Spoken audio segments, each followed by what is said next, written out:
I am wet. What are we gonna do about Katarina? Well, I don't even think Riot knows at this point. Cat, Kitty Cat, Kit Kat, and Hurricane Tortilla. More like Hurricane Tortilla. All these worlds relate to everyone's favourite Demacian stealing redhead, Katarina. Love her or hate her in League of Legends, but she's 100% here to stay for Project L. And makes for a very interesting character which will fit very neatly into the roster, as we can assume quite a lot from the little gameplay that we've seen so far. However, in typical fashion, I'm going to have to break down this video into nice little bite-sized chunks, or else my little pea brain won't be able to write a script. Anyway, this video is going to be separated into 3 different sections, starting with who is Katarina? Well, if it wasn't clear or evident enough from the character design, she's pretty much a badass knife-juggling cool cat. She has agility, anime moves, and the ability to make grown men cry. Brother, look at the tongue, oh my God, look at the tongue.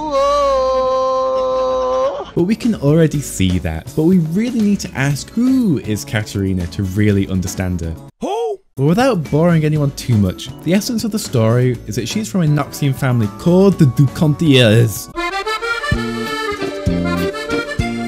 Very French, I know. The essence of Katarina's stories can be summed up from this one quote: adapt where others cannot, lead their intuition astray, and lead their instincts to betray them. This quote is neatly sandwiched in as Kat's bio on League of Legends universe page, which has her slicing her way through countless soldiers with ruthless and deadly efficiency. Pretty cool, to be honest. But seriously, I won't bore you with this now, but even if you have a little thinking that you might want to main Katarina, go look at this story. Seriously good storytelling. I wouldn't expect anything else from Riot's right.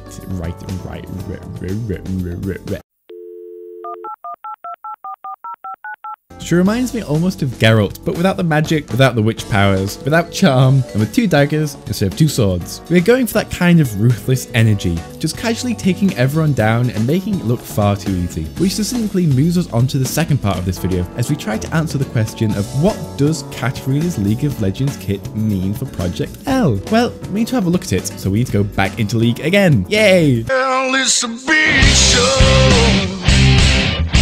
Oh. Riot's done an excellent job here of translating the lore and story of Kat into matching gameplay. I'm not going to bore you with the details again, but basically as Kat, you throw knives, you catch knives, you teleport, then throw more knives, which also leads you to catch other knives, and if you kill someone with that knife, you get a nice surprise.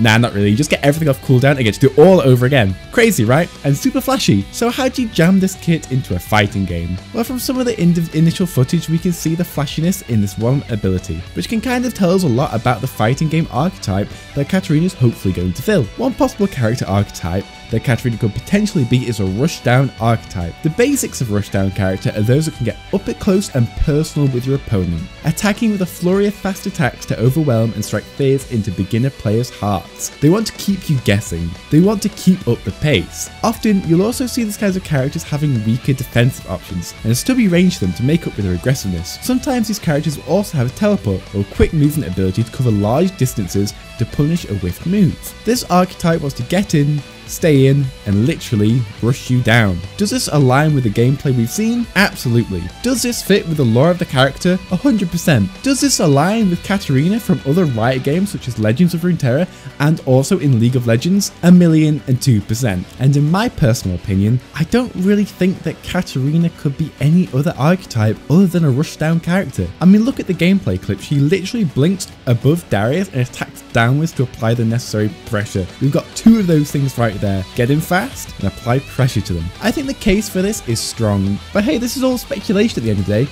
and there's no way to actually know. So let's quickly round this off with why would you consider to play a rushdown character, which is probably going to be a character like Katarina?